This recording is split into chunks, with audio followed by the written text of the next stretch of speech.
Bismillahirrahmanirrahim.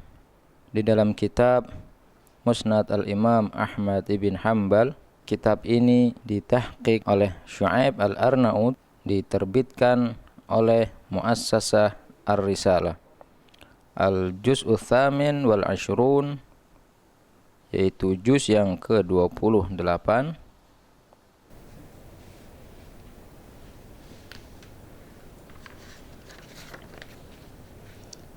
At-Tab'atu Tsaniyah, pada cetakan yang kedua, tahun 2008 Masehi atau 1429 Hijriah.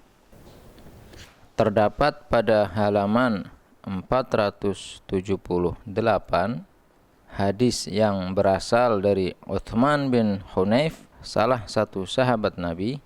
An Uthman ibn Hunayf anna rajulan dhariral basari ata Nabi sallallahu alaihi wasallam, dari Uthman bin Hunayf bahwa sesungguhnya seorang laki-laki yang buta matanya telah mendatangi Nabi sallallahu alaihi wa alihi. Faqala, maka laki-laki itu berkata kepada beliau sallallahu alaihi wa alihi, ud'ullaha an yu'afiyani, wahai Rasulullah, berdoalah kepada Allah supaya Allah Subhanahu wa taala menyembuhkan penyakitku ini.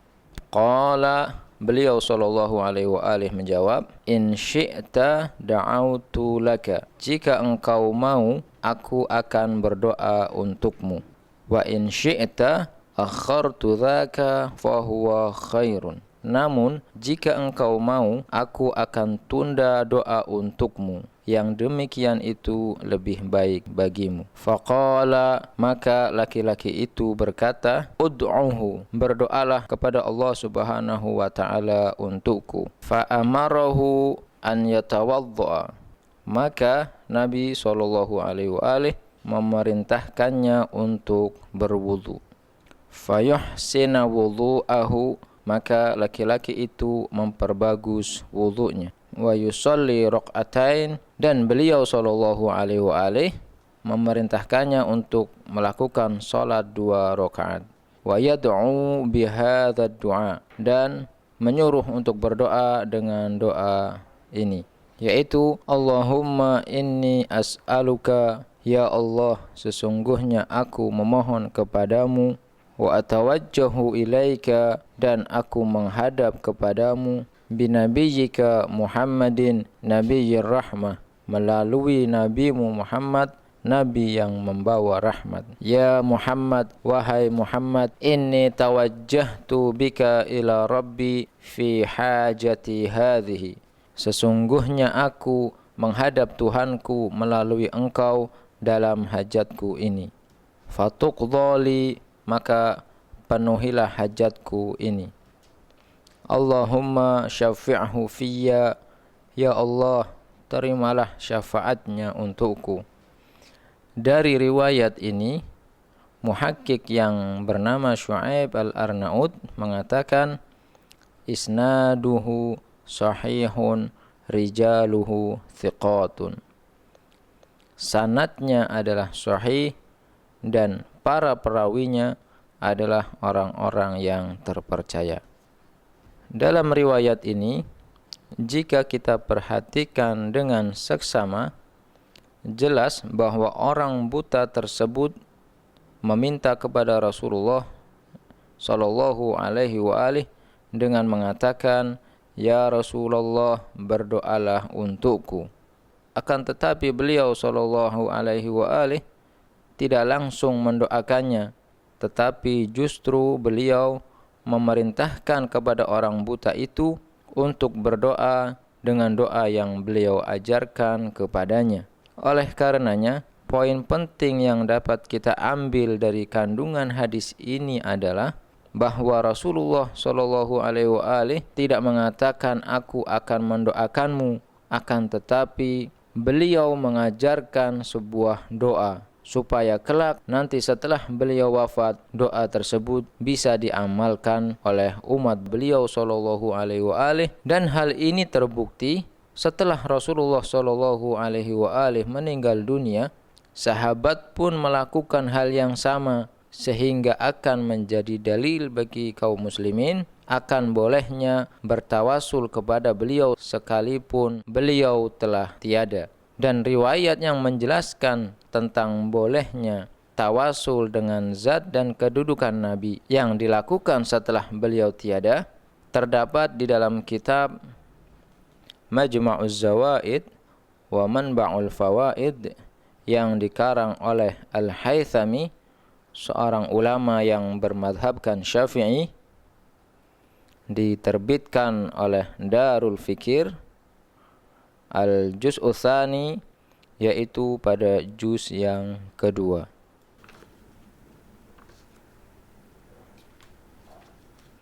Dicetak pada tahun 1425 hingga 1426 Hijriah atau 2005 Masehi.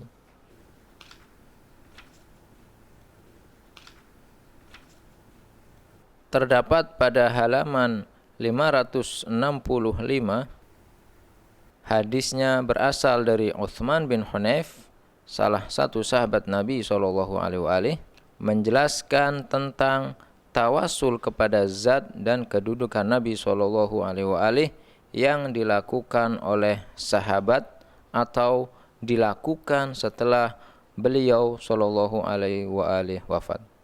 Wa an Utsman ibn Hunayf, dari Utsman bin Hunayf, salah satu sahabat Nabi SAW, anna rajulan kana yakhtalifu ila Utsman ibn Affan fi hajatin, bahwasanya seorang laki-laki berkali-kali datang kepada Khalifah Utsman bin Affan dalam satu urusannya. Fakana Utsman la yaltafitu ilaihi, maka Khalifah Utsman tidak menaruh perhatian kepadanya, wala yanzuru ilaihi fi hajatihi, dan dia juga tidak memperhatikan laki-laki itu dalam urusannya. Falaqiya Utsman bin Hunayf, lalu laki-laki itu bertemu dengan Utsman bin Hunayf. Fasyaka dzalika ilaihi, maka dia mengeluhkan hal tersebut kepada Utsman bin Hunayf. Faqala lahu Utsman bin Hunayf, maka Utsman bin Hunayf berkata kepada laki-laki itu, I'til maydha'at, pergilah ke tempat wudu, fatawadda, maka berwudu'lah. Thumma atil masjid fasalli fihi raq'atain, kemudian pergilah ke masjid dan salatlah 2 rakaat di sana. Thumma qul, lalu katakanlah, Allahumma inni as'aluka, ya Allah, sesungguhnya aku memohon kepadamu, wa atawajjahu ilaika binabiyyina Muhammadin sallallahu alaihi wasallam nabiyyir rahmah, dan menghadap kepadamu melalui nabi kami Muhammad sallallahu alaihi wa alihi, nabi pembawa rahmat. Ya Muhammadu, inni atawajjahu bika ila rabbi fayaqdi li hajati. Wahai Muhammad, sesungguhnya aku menghadap kepada Tuhanku melalui dirimu agar dia mengabulkan kebutuhanku. Wa tadhkuru hajataka, dan kemudian Utsman bin Hunayf mengatakan kepada laki-laki itu untuk menyebutkan hajatnya. Waruh ilayya hatta aruha ma'aka, setelah itu pergilah kamu, aku pun akan pergi bersamamu. Fantalaqar rajulu fasana'a ma qala lahu, maka laki-laki itu pergi dan melakukan apa yang dikatakan oleh Utsman bin Hunayf kepadanya. Thumma ata baba Utsman, kemudian dia mendatangi pintu rumah Utsman bin Affan. Faja'al bawwabu hatta akhadha biyadihi, lalu datanglah penjaga pintu rumah Utsman bin Affan, kemudian menghantarkannya.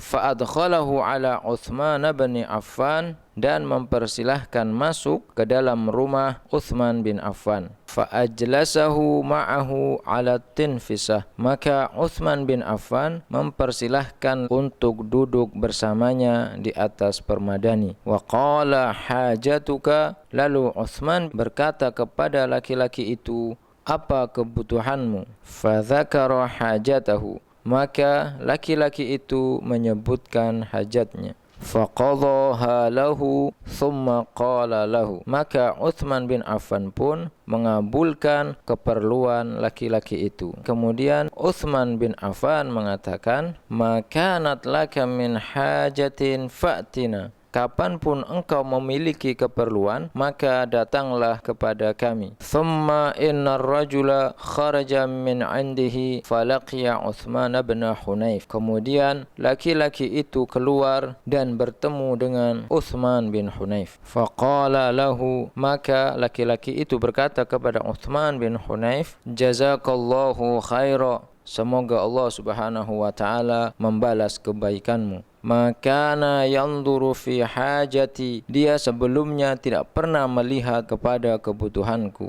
Wala yaltafitu ilayya. Dan dia juga tidak memperhatikan diriku. Hatta kallamtahu fiyya. Sehingga engkau mengatakan kepada Uthman bin Affan tentang diriku. Faqala Uthman bin Hunayf. Maka Uthman bin Hunayf berkata, "Wallahi ma kallamtuhu."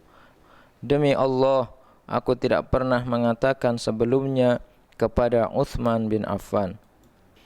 Walakin syahidtu Rasulullah sallallahu alaihi wasallam, tetapi aku telah menyaksikan Rasulullah sallallahu alaihi wa atahu rajulun dharirun. Ketika itu seorang laki-laki yang buta matanya datang kepada beliau sallallahu alaihi fasyaka ilaihi dhahaba basarihi. Dan laki-laki itu mengadu kepada Rasulullah sallallahu alaihi tentang hilangnya penglihatannya. Al-Haythami, pengarang kitab ini, mengatakan, qultu rawat Tirmidzi wa Ibn Majah tarfan min akhirih khaliyan anil qissah. Al-Haythami berkata bahwa Tirmidzi dan Ibn Majah telah meriwayatkan pada penghujungnya tanpa disertai kisahnya. Waqad qala Tabrani wa aqabahu. Dan bahkan Tabrani juga mengatakan bahwa hadis yang berasal dari Uthman bin Hunayf, salah satu sahabat Nabi, adalah wal haditsu sahihun ba'da dzikri turuqihi allati ruwiya biha. Hadis ini adalah hadis yang sahih setelah menyebutkan jalur-jalur yang meriwayatkan hadis tersebut. Dari riwayat ini, apa yang bisa dipahami pada pribadi Uthman bin Hunayf yang merupakan sahabat Nabi sallallahu alaihi wasallam, yaitu apakah riwayat tersebut menunjukkan tentang meminta syafaat dengan Rasulullah ataukah tidak? Artinya, jika pengertiannya seperti itu, yaitu tentang meminta syafaat, bukankah hal itu telah dilarang oleh sekelompok manusia dengan alasan bahwa Nabi sallallahu alaihi wasallam sudah meninggal dunia dan tidak lagi berhubungan dengan kehidupan dunia ini? Atau riwayat ini memiliki pengertian yang lain, yaitu Uthman bin Hunayf sangat memahami bahwa hadis tersebut adalah hadis tawasul dengan zat dan kedudukan Nabi sallallahu alaihi wasallam, bukan dengan doa Nabi. Dengan demikian, jika kita memperhatikan dengan seksama, maka bisa kita pahami bahwa riwayat ini tentang tawasul dengan zat dan kedudukan Nabi sallallahu alaihi wasallam, yang artinya adalah bahwa kita bisa mempraktekkan hadis ini sekalipun Nabi sallallahu alaihi wasallam telah wafat. Demikianlah sebagaimana yang telah dijelaskan pada kitab Musnad Ahmad dan kitab Majma'uz Zawaid wa Manba'ul Fawaid yang dikarang oleh Al-Haythami, salah satu ulama yang bermadhabkan Syafi'i. Wa sallallahu ala sayyidina Muhammadin wa ala alihi tayyibin at-tahirin walhamdulillahi rabbil alamin.